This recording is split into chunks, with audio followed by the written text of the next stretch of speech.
Bienvenidos y bienvenidas, esto es Acompañando Crianzas, un programa dedicado a la salud y a la crianza respetuosa. Algunos ya nos conocen desde la temporada anterior en la que hicimos 40 programas donde entrevistamos a profesionales de la salud de nuestra provincia. También hablamos sobre mitos y verdades con la doctora Estefanía Juskiewicz-Francé y sobre nutrición con la licenciada Paula Ana. Compartimos también muchos consejos inmensos llenos de amor con el objetivo de acompañarnos durante la crianza. Estamos muy contentos de estar nuevamente con ustedes y les anticipo que tenemos muchas cosas nuevas.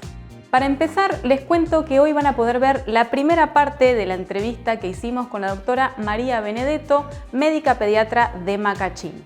Le consultamos sobre los controles pediátricos, heridas cortantes, entre otros temas. A lo largo de los siguientes programas, y como no podía ser de otra manera, tendremos los segmentos renovados con la licenciada Paula Ana y la doctora Steffi. Además, tenemos una nueva compañera que más adelante se las voy a presentar, pero en el adelanto que van a ver ahora van a poder conocer un poquito más.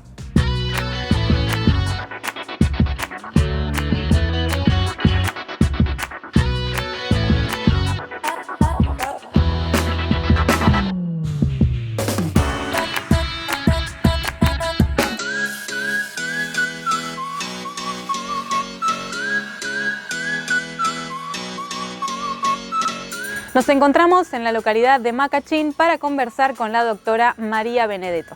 ¿Me acompañan?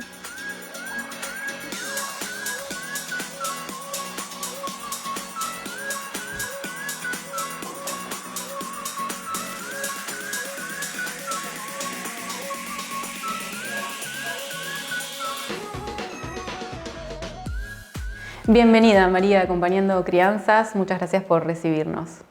Hola, muchísimas gracias por invitarme. Estoy muy contenta de estar acá con ustedes. Quisiéramos saber cómo fue tu recorrido por la medicina y cómo es que decidiste luego especializarte en pediatría. Yo soy mamá, además de pediatra. Me formé como médica en el Hospital Italiano de Buenos Aires. En el 2011 empecé a estudiar allá. Después me recibí como médica y empecé la residencia de pediatría, también en el Hospital Italiano de Buenos Aires. Hice un año de jefatura de residentes y después tuve a mi hijo y decidí volver a las raíces, que es de donde soy yo, acá en Macachín, La Pampa. Decidí empezar a estudiar pediatría porque cuando tenía entre 6 y 9 años, no recuerdo bien exacto, mi hermano se enfermó y estuvo muy grave. Él tenía 2 o 3 años y me tocó ir a verlo en su internación y ver cómo le hacían las distintas intervenciones y dije, bueno, a veces uno cuando quiere cambiar algo y que mejorar algún aspecto, sobre todo en el cuidado del niño, dije, me tendría que meter desde adentro, entonces por eso estudié pediatría. ¿Actualmente en qué espacios de la provincia trabajas? ¿Y trabajas de manera virtual también? En este momento me encuentro trabajando en mi consultorio privado, que es donde estamos actualmente, y trabajo acá horario completo mañana y tarde. Mi idea es empezar ahora con telemedicina para poder brindar un servicio para aquellos pacientes que tengo en otros lados de la provincia sin tener que moverse desde su casa y poder evaluar si la situación requiere o no requiere una consulta presencial, o sea, venir acá hasta el consultorio. Pero sí trabajé en otro momento trabajé en otros lugares de la provincia, como Guatraché, como el Pachiri, y trabajé también en salud pública, pero ahora actualmente solamente trabajo acá. Bien, vamos a meternos de lleno en la consulta. Siempre nos parece una buena idea recordar, más allá de una enfermedad o alguna consulta puntual, cuáles son estos momentos desde el nacimiento en los que deberíamos realizar controles pediátricos y qué se evalúa en estos controles. Bien, las evaluaciones y los controles pediátricos rutinarios, digamos los que son controles de salud actualmente, están más o menos estandarizados, sobre todo desde el nacimiento, se hacen cada 48, 72 horas, después de la semana de nacido son semanales o cada 15 días, de entre el primer mes al primer año son mensuales, después son trimestrales hasta el año y 6 meses, hasta los 2 años y después a partir de los 2 años son semestrales hasta los 5 años y a partir de los 5 años ya son anuales. Igual cada niño, cada familia necesita controles de distinta manera y eso se va evaluando según cada caso. ¿Qué evaluamos en el consultorio? Sobre todo la parte de maduración, el crecimiento y obviamente que uno presta un oído y un acompañamiento de lo que es la crianza, porque depende de la edad del niño o niña que viene al consultorio, es las intervenciones que hacemos. No todos los chicos necesitan lo mismo y no todos los padres necesitan el mismo acompañamiento. Eso se va evaluando con la familia. Y yo siempre, a mí lo que a mí me gusta es como brindar, los que vienen acá al consultorio saben, mi consultorio está planteado para que las decisiones sean en conjunto y no sea yo la que les tiene que decir lo que tienen que hacer, sino que es un acompañamiento. Estoy para acompañarlos, como ustedes dicen en su programa, acompañando crianzas. Eso también es nuestro rol como pediatras. ¿Hasta qué edad debemos llevar a nuestros hijos al pediatra? ¿Cómo nos damos cuenta que ya es momento de iniciar con un médico clínico? Muy buena pregunta. Esa suele ser una pregunta bastante rutinaria en el consultorio, que vienen muchos pacientes y me preguntan ¿hasta qué edad seguís? Tiene 15, ¿ya lo seguís? No hay una definición establecida, pero sabe que el pediatra está durante todo lo que es el desarrollo del niño, niña y adolescente hasta que ganan su autonomía. Entonces ahí dependerá de cada chico. Sí se ve mucho que en la provincia los chicos mayores de 18 años ya se independizan, se van a estudiar. Entonces ahí como que yo les aconsejo a la familia que si ellos ya quieren ir buscando un médico clínico, lo hagan, pero yo puedo acompañarlos durante toda su transición hacia ya el médico que lo va a seguir después el resto de su vida. Pero no hay yo por lo menos en mi consultorio no tengo una edad establecida, sino que es en el momento que ellos me necesitan, voy a estar acompañándolos y después, bueno, hasta la transición hacia su médico clínico que va a ser el que lo siga después. Si tenemos niños o niñas en casa o también si somos docentes, siempre está bueno estar preparadas ante cualquier eventualidad. ¿Qué sucede, por ejemplo, cuando hay un accidente y una infancia se corta y esta herida no para de sangrar? ¿Cómo debemos actuar? ¿En qué momento empezamos a preocuparnos? En caso de cualquier corte que suceda o en la vía pública o en algún sitio como los chicos suelen recurrir como las plazas, lo ideal es con alguna prenda que esté limpia intentar comprimir, porque se sabe que con la compresión va a dejar de sangrar. Si nosotros vemos que por más de la compresión sigue saliendo sangre, ahí lo ideal sería recurrir a cualquier centro que esté lo más cercano a ese lugar donde sucedió el accidente. Pero obviamente cuando pasa en el domicilio, la familia normalmente tiende a agarrar el dedo y meterlo abajo del agua, por ejemplo. No, eso la verdad es que no lo recomiendo, excepto que uno vea que la herida está sucia, ahí sí se recomienda lavar con abundante agua y jabón, pero lo ideal es siempre comprimir hasta esperar que termine el sangrado. Pero cuando termina de sangrar, no es que yo ya lo saco y me fijo a ver si dejó de sangrar, sino que dejo la compresión, porque más o menos el coágulo tarda unos segundos en formarse bien y si uno retira va a volver a sangrar y va a volver a costarle volver a coagularse. Así que lo ideal es comprimir y esperar. Si vemos que se empieza a salir sangre al costado, bueno, ahí agarramos el niño y nos vamos a la guardia. Eso sería lo ideal.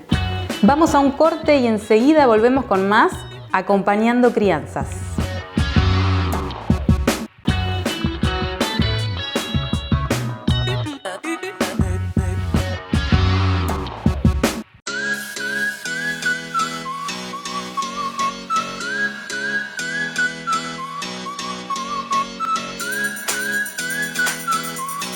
Seguimos con la entrevista a la doctora María Benedetto. También imagino que es importante como adultos responsables ver cómo reaccionamos ante estas situaciones que quizá al no estar en contacto permanente nos son ajenas y nos podemos poner muy nerviosas o como mamá nos podemos asustar. Acá en la producción nos contaban que su hija estaba en un parque y se golpeó y se cortó arriba de la ceja y sangraba mucho. Y en ese momento se acercó mucha gente a dar consejos, ¿no? Lavale, ponele azúcar. Y quizás es un momento que uno debería poder reaccionar más fríamente, se puede convertir en algo medio caótico, ¿no? Al no saber cómo actuar y tantas voces al mismo tiempo. Me parece muy importante recalcar en esto que vos contás, mantener la calma. sobre lo que se pueda, porque yo entiendo que a veces cuando uno está como madre acompañando a ese niño que está en la plaza que se golpeó, como que en ese momento, si viene todo el mundo a contarte, a decirte lo que tenés que hacer, lo que no tenés que hacer, vos intentá pensar que has charlado vos con tu pediatra en los controles previos. Si se cortó arriba, no se pone ni azúcar ni nada, no se pega con la gotita. Lo que se recomienda es comprimir y de última, si el corte lo ves sucio, lavar con abundante agua, o si tenés agua y jabón sería lo ideal, pero bueno, si no hay agua y jabón, por lo menos agua y después comprimir. Y si en ese momento usted en su casa ve que eso no para de sangrar, bueno, ahí lo ideal es consultar en una guardia. En base a esto me surge pensar en la importancia de tener en casa un botiquín, ¿no? Que ojalá no tengamos que usarlo, pero llegado el caso lo tengamos a mano para actuar en estas situaciones. ¿Qué nos recomendás que tengamos en casa? Yo lo que recomiendo siempre no es tener una gran cantidad de cosas en casa, pero sí, además, que no solamente en casa, sino a veces capaz en la mochila cuando llevamos a nuestros hijos al parque, porque se suelen golpear seguido, es por lo menos alguna gasa, algún esterilizante, ya sea, no sé, clorexidina o agua oxigenada, como para limpiar en caso de que esté sucia, y alguna curita o una gasa con cinta como para pegar en el lugar donde se hizo la lesión y que deje de sangrar. Pero más que eso no, porque eventualmente si necesita algún cuidado más, debería de asistir a algún centro sanitario que quede cerca. Como les adelanté al principio del programa, tenemos una nueva compañera que va a llevar a cabo un segmento sobre psicología. Ella es la licenciada Florencia Jaques Lorda. Hizo su carrera en la Universidad Católica de Buenos Aires, cursó una especialidad en neuropsicología clínica en la Universidad de Buenos Aires y la especialidad en clínica infanto-juvenil como concurrente en el Hospital de Niños Ricardo Gutiérrez. Trabajó coordinando la labor de maestras integradoras en diversos colegios y de acompañantes terapéuticas en niños con desafíos en su neurodesarrollo. Dictó cursos y talleres relacionados a la crianza, hace también orientación a padres y atención en consultorio de adultos, niños y niñas. Florencia acompaña procesos de psicoprofilaxis quirúrgica y fue docente en la UCA. Además, colabora con la Asociación de Síndrome de Down de la República Argentina, dando cursos y talleres actualmente a distancia. Los y las invitamos a este nuevo espacio llamado Emociones. Hola a todos, gracias Barbie por la presentación. Pienso que es importante que el que escucha conozca la formación que uno eligió, porque el recorrido que uno elige habla un poco del lugar desde donde uno transmite la información y se posiciona para trabajar. En mi caso, lo hice con bases en el psicoanálisis, después me formé en lo que es la terapia cognitiva y ahora estoy muy adentrada en lo que son las neurociencias. Además de mi trabajo en el hospital, rescato mucho el considerar a la persona como un todo y estoy atravesada por los aspectos médicos. Realmente la interdisciplina hace la diferencia porque cuando uno trabaja con niños, el niño es el protagonista. Entonces, siempre es bueno que haya intercomunicación con todos los ejes que rodean a esa persona. La familia, la escuela, su pediatra de cabecera, el entorno en el que habita y de haber otros profesionales que lo acompañen, por supuesto que también. Bueno, ya que hablamos de emociones, les cuento que yo estoy muy contenta y muy agradecida de que hayan confiado en mí para convocarme a hablar de un tema tan apasionante y tan profundo que nos atraviesa a todos los seres humanos como son las emociones. Vamos a responder la pregunta. ¿Hay emociones buenas y malas? ¿Qué les parece? La respuesta es no. No hay emociones buenas y malas. Todas las emociones son igual de necesarias y de valiosas para nuestra supervivencia. Desde el enojo, por ejemplo, que nos permite poner límites, la tristeza, que ayuda a conectar con el dolor, con la pérdida, a poder procesarlo, el miedo, ¿sí?, que nos protege de los peligros, ayuda muchísimo en la prevención, el asco, que nos hace alejarnos de lo que huele mal, de una posible intoxicación. Y ya desde que nacemos, los bebés se guían por sensaciones de placer y de displacer, el puro ellos, diría Freud, ¿no? Y desde la neurociencia también se lo afirma, porque el cerebro reptiliano, que es el encargado, junto con el límbico del procesamiento emocional, son las zonas más antiguas en su maduración, tanto desde la filogenia, el origen de la especie, como desde la ontogenia, el origen del individuo. Entonces, nos volvemos detectives para detectar qué es lo que necesita ese bebé y que lo transmite a través de su medio de comunicación por excelencia, que es la queja, el llanto. Y ahí nosotros vamos investigando si se trata de hambre, de sueño, de necesidad de afecto, de contacto, de necesidad de salir, de estar en contacto con la naturaleza, de higiene. Y de esta forma somos conscientes de lo importante que es que esté presente todo el abanico emocional, que es el que nos hace únicos, es el que nos da autenticidad. Lo que sí es cierto, y hay que considerar, es cuando una emoción se intensifica en el tiempo por encima de las otras. No es sano quedarse en la queja, en el enojo, en la irritabilidad, permanecer en la tristeza o que se transforme en melancolía. Y ahí sí hay que estar alertas, hay que intervenir y hay que hacer algo con eso. Y cuando se trata de la infancia, los encargados de hacer algo con eso somos los adultos, padres, educadores, médicos. Vamos a un corte y enseguida volvemos con más Acompañando Crianzas.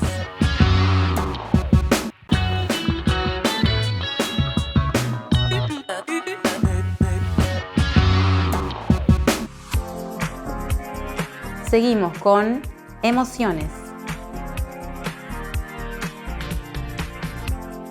Volviendo al título de este programa, sabemos que hay emociones de buena y mala reputación.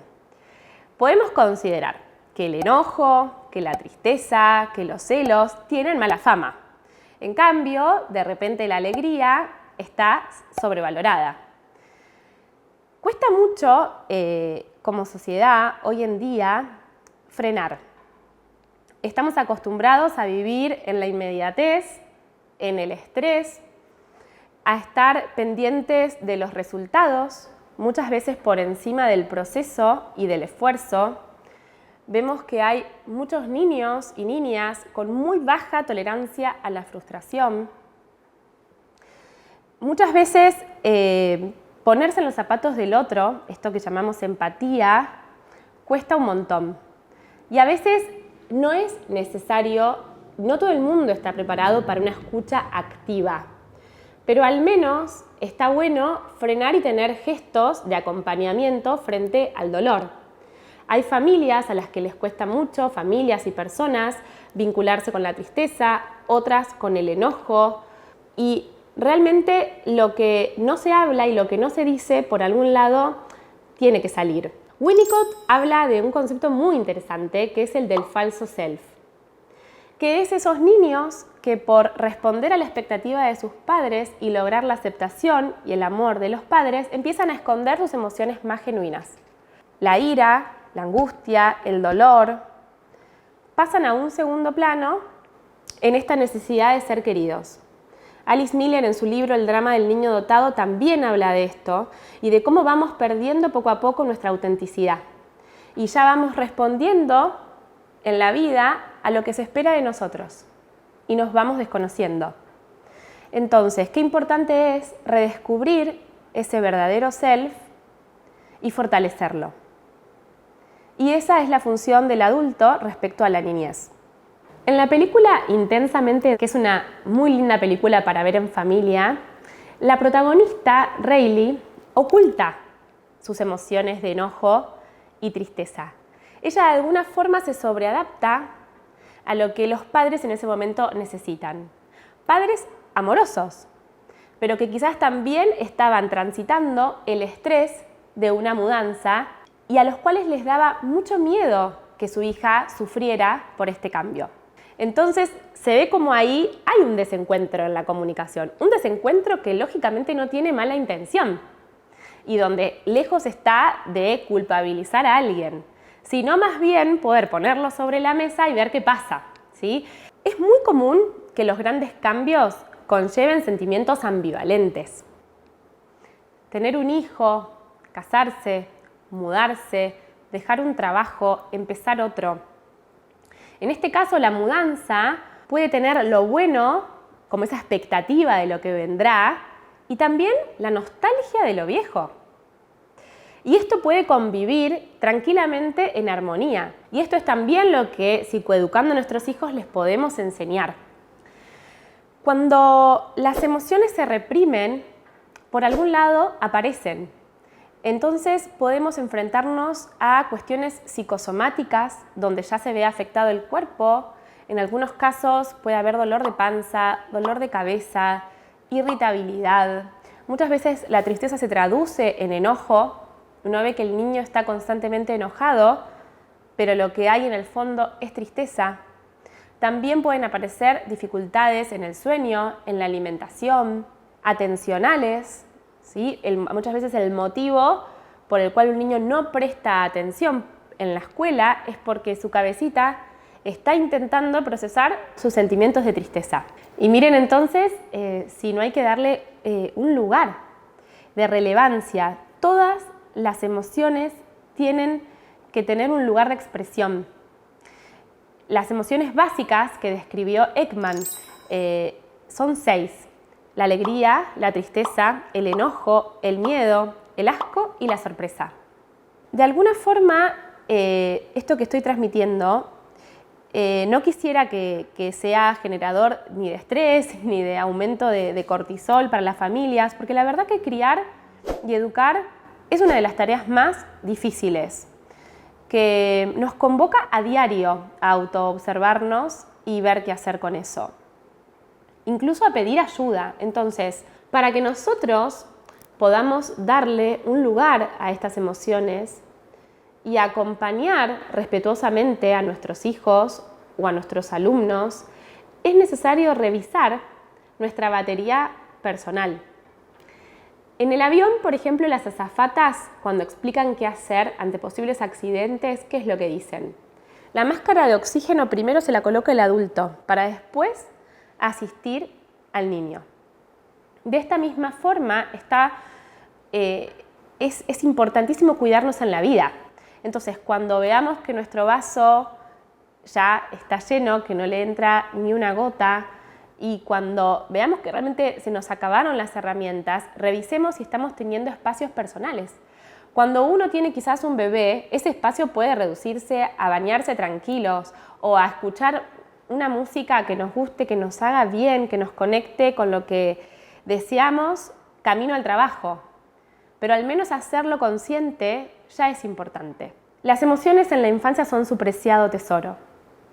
Y la gran pregunta es qué tipo de hijos uno quiere criar. Que sean auténticos consigo mismos, que se sobreadapten. ¿Cuáles son nuestras expectativas? ¿Nuestras expectativas son acordes a su edad cronológica, a su maduración? Recordemos que en la infancia se construyen los cimientos de la estructura que va a acompañar a nuestros hijos durante toda la vida. Nos reencontramos la semana que viene por la pantalla de la televisión pública pampeana. Gracias por acompañarnos y gracias por acompañar infancias y crianzas desde el respeto y amor. Hasta la próxima.